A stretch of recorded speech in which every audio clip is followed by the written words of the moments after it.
know before buying your first designer handbag?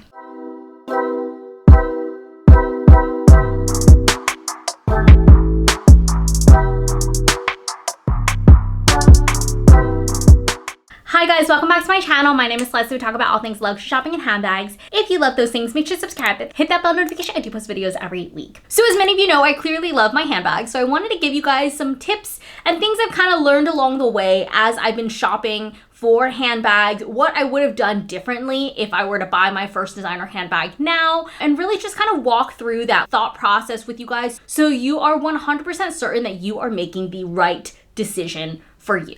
And I think there's a lot of emphasis on that because I think there's a good amount of sentimental meaning attached to buying your first designer handbag, whether that's like some kind of milestone that you just hit, maybe you just finished college, maybe you started your first job, maybe you got a promotion, whatever that sentimental meaning is for you that has kind of pushed you to buy your first designer handbag, it's hard to part ways with that item even if you no longer use it. Which is why I want to help you guys make the right decision, give you guys a couple recommendations that I think are really good options, and of course everything you're gonna need to know about like shopping, budget, how to care for it, everything. Okay, so without further ado, let's get into it. The first thing you're gonna wanna figure out is your budget. Everybody has a different budget and there's gonna be handbags in every budget. You can find handbags under $1,000, you can find them under $2,000, under $5,000, for sure under $10,000. And it really kind of depends on what your budget is.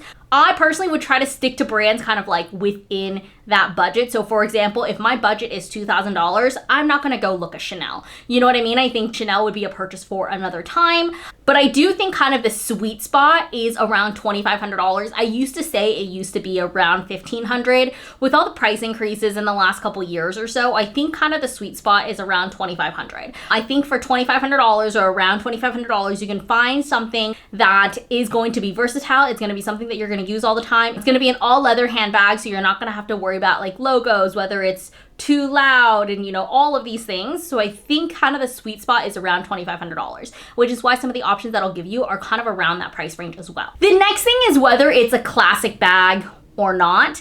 And it's not so much whether society or social media or me or, you know, whatever content creator on YouTube or TikTok or Instagram is telling you what is a classic bag. You want to see if you can see yourself using that bag in the next 5 years, in the next 10 years, in the next 20 years, because you know your lifestyle, your fashion more than someone making a general statement, because someone can generally say the Speedy, the Neverfull, these are all classic bags. And yes, I can see the Neverfull being around in the next 20 years. Will I be using a Neverfull in the next 20 years? No, there's a reason I sold mine. You know what I mean? And so really look at the styles that you tend to wear, that you tend to gravitate towards, and it kind of goes hand in hand with what's your everyday lifestyle. Because there's no reason for you to buy a Neverfull as your first designer handbag if you tend to prefer crossbody bags. You're not going to get a lot of use out of it, and just because someone on the internet says, oh, this is a classic bag, this is a great first designer handbag that you should buy, if it doesn't fit into your lifestyle, it doesn't fit into your lifestyle, and then you're not going to use it.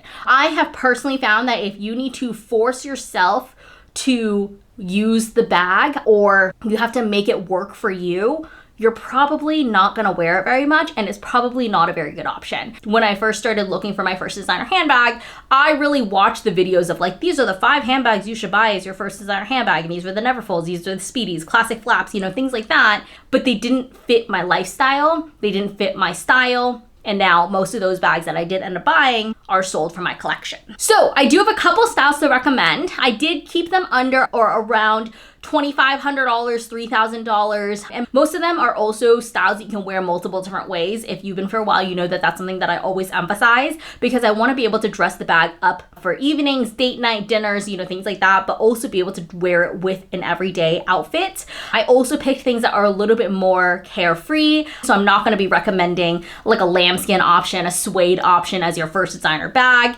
because I feel like the more versatile a bag is, the more you're gonna wear it, therefore the cost per use is going to go down. I feel like there's a good amount of like outfit repeating shame, or like, oh, you're gonna wear that again, you know? And like, we're spending thousands of dollars on something. You should wear it as much as you can, as much as you want to. Here are a couple options that I feel like are really good first center options. So the first one is the Camille 16 from Celine. This is the shoulder bag version. This is new. And so I really like it for $3,000, which is now cheaper than the Celine Triomphe or the Celine Claude shoulder bag. It is cheaper and you get 2 straps. So you can wear it with a chain strap and dress it up. You can also wear it as a leather strap, a little bit more casual, a little bit more comfortable.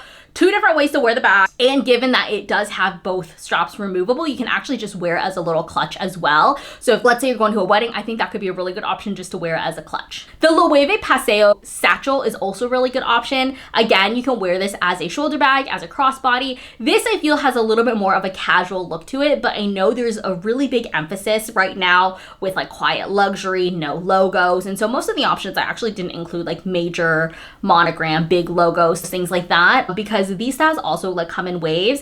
I would, however, pick a style that is a little bit more low key, and so you don't need to worry about these brands changing their logo. Dior notoriously goes through some kind of like logo branding crisis every couple of years. They're going through a new creative director now, and so same with Celine. And so I feel like if you have very limited logos, the bag will last a little bit longer in terms of like what's trendy and what's not. The next one, if you've been following me for a while, you know this is a personal favorite of mine. This is the Louis Vuitton Easy Pouch on Strap. I've had this for over 2 years. I had a small issue with the leather cracking, I think maybe a month or 2 after I got the bag.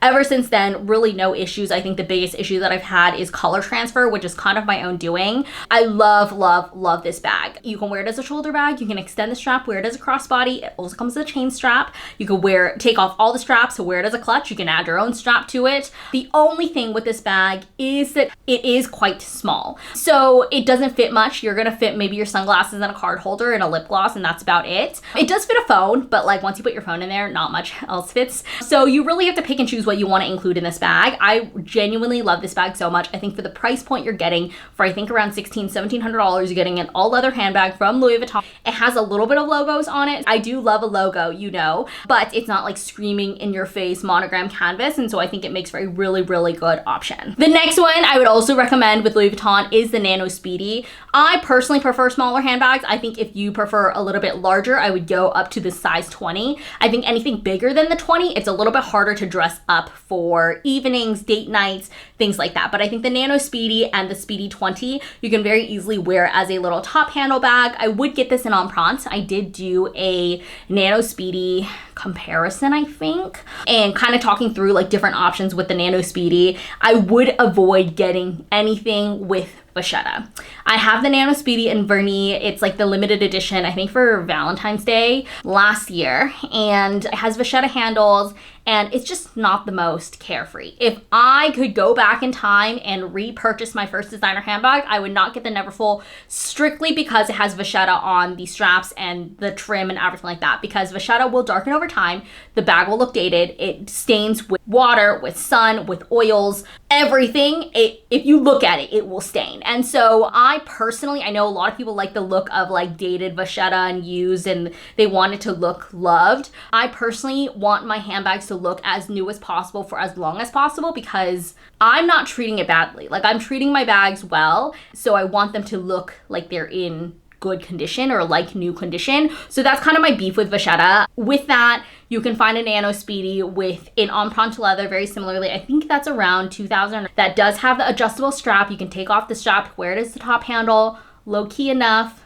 It's perfect. Moving over to Bottega. Bottega, I have 2 options that I think are really good options. And the Andiamo pouch is a relatively new style. I know the Andiamo clutch was really popular, I think last year or the year before. And to be honest, she's not very practical. It is a very long, dramatic east-west clutch, which you're probably only wearing to date night, evenings, whatever. The pouch, however, very similar. It's a little bit smaller in terms of its length and width, but it does come with a crossbody and adjustable strap. So you could wear it as a shoulder bag or like a longer shoulder bag. You can adjust it to wear it as a crossbody. You can also just tuck in the strap and then wear it as just a clutch. And so I feel like that gives you kind of 3 looks in one. I would assume it's also very similar with the Easy Pouch, where it just doesn't fit very much. But if you don't carry very much like I do, I carry my card holder, lip gloss, and my sunglasses around my face. Like, there's no reason for me to carry such a big bag. The last option is the Concert Pouch from Bottega. This is just under $2,000. It comes with a zipper closure, crossbody strap, comes in a couple colors as well. I really like the sea salt color, and then they also have a light pink one, which I think is really cute. Very similar to the Nano Speedy, where you can use it as an everyday bag, but you can also dress it up for evenings depending on what color you get, what the outfit looks like, things like that. The straps technically look removable. It's like one of the ones where you tie a knot to it. I personally have not removed straps like that. I know my Pelen bag has like a little knot, and I haven't personally untied it and tried to tie it back because I know myself. I know I can never tie it as close to the edge as they did initially, but it looks like the strap could potentially be removable. Okay, now let's move over to the in-store experience. I will say there are some bags that are better to buy online. Doesn't mean you shouldn't go into the store. It doesn't mean that you shouldn't try things on, you know, things like that. But there are certain bags that tend to go on sale. Valentino, Balenciaga, they tend to go on sale. That's why you should buy online over getting it in stores. Even if you're shopping in stores, build a relationship with the sales associate. Almost every single time I go into the store, I'm always really nice and really pleasant with them. We're exchanging conversation back and forth. I always ask for their card at the end. Even if I don't plan on purchase anything that day, it's always nice to continue these relationships, because I went to Louis Vuitton in Vegas for my bachelorette. I got the Nano Speedy. And then since then, I've passed out his information to a handful of my friends, and he was able to help them get really, really hard to find pieces that other sales associates were not able to get. I think it's store dependent and, you know, all of these things, but I think it's really nice to have these connections. Another example of this is the other day I was at the Chanel store with my friend, and her friend works at a store within Neiman Marcus, and so she connected us with one of the sales associates at Chanel, and I was like, hey, do you have this style in this color? I know it's not in season right now. Do you possibly know when it's coming? And he told me when it's coming, and he was like, yes, let's stay connected, you know? And so I think just building these relationships, having these conversations with them so you kind of know what's coming if you really want to get it, that is so, so, so beneficial for you. It also helps that they don't feel like they're wasting their time, because you're gonna walk into the store, look to try on a couple things, and then you leave, then they're kind of like, oh, well, she was never gonna buy anything in the first place. But don't let them also shame you into buying something. I know there's a lot of sales associates that try the pretty woman tactic, where they think if they're rude to you, if they're condescending, that you will spend more money to like prove them wrong. Absolutely not. And I cannot emphasize that enough. There is no reason that that tactic should be working on people. And you have nothing to prove. You should walk into the store confident and know what you want to look for, what you want to try on. There's no reason that you should feel ashamed or out of place, because you 100% belong here. You have the money to spend. You want to spend it here. And so there's no reason that they should make you feel less than. And if anyone does, you don't have to shop there. You can even exit the store, come back, or go to the hostess or whoever's kind of in the front managing the wait list. You can ask for a new sales associate. You do not need to shop there. You don't need to shop with that sales associate, because there's no reason that you're going to give them commission when they're going to make you feel less than. And then the last thing I wanted to touch on was how to care for the item. I think I'm gonna do a very detailed video on how to care for the item, how to clean the item, how to store it, you know, all the things. But I think the one thing I wanna finish off with this video is do not store the bag in the box, especially if you live in like a more humid climate, if your bathroom and your closet share like a similar space. Do not leave it in the box, because your bag can get moldy.